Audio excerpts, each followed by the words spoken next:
السلام علیکم دوستانو زین زعفران صدقی او ستاسو لپاره مې یو ځل بیا یو نوې بطرۍ راوړې د لیتیم په نامه دي.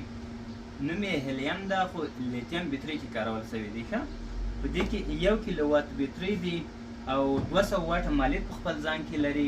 د دې څخه تاسې چې کارولای شئ 1 کیلو وات بطرۍ ده او له یوې سولر څخه یعنې له 12 وولټه تر 14 وولټه څخه چارج کېږي. یعنې یوه شمسي موږ تاسې که 400 امپیر 400 واټ ورته ږدو یا 250 واټ ورته ږدو، یوه شمسي موږ ورته ښودلی شو بټرۍ پرې چارج کړو او له ژوندي برق څخه هم ډایرکټ چارج کېږي. ښه که چېرته موږ تاسې ګروپ پرې لګوو 90 ګنټې ګروپ ته کار کوي او که چېرې موږ تاسې پنکه پرې لګوو 10 ګنټې پنکې ته کار کوي او که چېرته تلویزیون پرې چلوو 90 واته تلویزیون یو تلویزیون نو هغه 10 ګنټې یو تلویزیون چلولی شي او که چېرته موږ تاسې کمپیوټر پرې چلوو چې هغه 50 واټه وي 18 ګنټې چلولی شي او که چېرته موږ تاسې موبایل پرې چارج کوو چې د موبایل بټرۍ 3000 ایم ایچ وي 300 ایم ایچ وي نو هغه 90 وارې یو موبایل پرې چارج کولی شي. ښه نو دا ژوندی برق په خپل ځان کې جوړوي او دلته یې خپل منول لیکل شوی ده.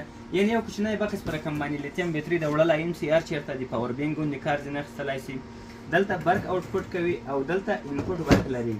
په دې ځای کې دلته تاسو ته ښکارېږي چې پی وي انپوټ پې لیکلی دی. دلته پې لیکلي له 12 وولټه تر 14 وولټه پورې دلته چارج تاسې ورکولی شئ او دلته خو تاسې ته معلومېږي چې دا اي سي برق یعنې ژوندی برق انپوټ ورکولی شئ ژوندي برق یې چارج کوي او دلته یې خپل ټاپه منول درته ښیم. ښه دا منول ده.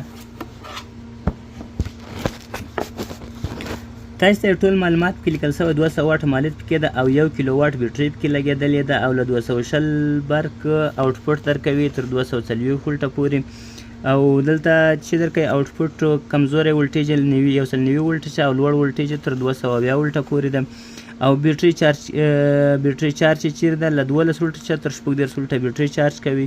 200 واټه پاور مالیت پکې لګېدلی ده. بې شمسي څخه چې کوم برق راځي 200 واټه برق دی اخلي.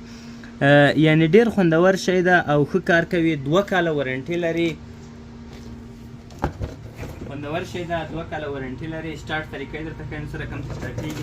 سر باندې یو کوچنی بټن لري او دلته لیول د بټرۍ لري چې ډېر چارج پکې ده که لږ چارج پکې ده دا بټن نیول کېږي او هغه بیا سټارټېږي. ښه په بټرۍ کې اوس نیمه بټرۍ ډکه ده یعنې له دې څخه موږ تاسو تلویزیون پنکې هر شی چلولی شو.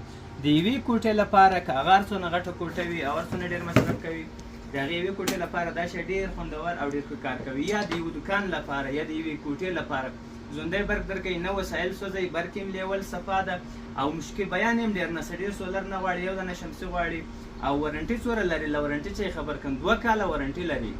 2 کاله که هر څه مشکل کې پیدا سو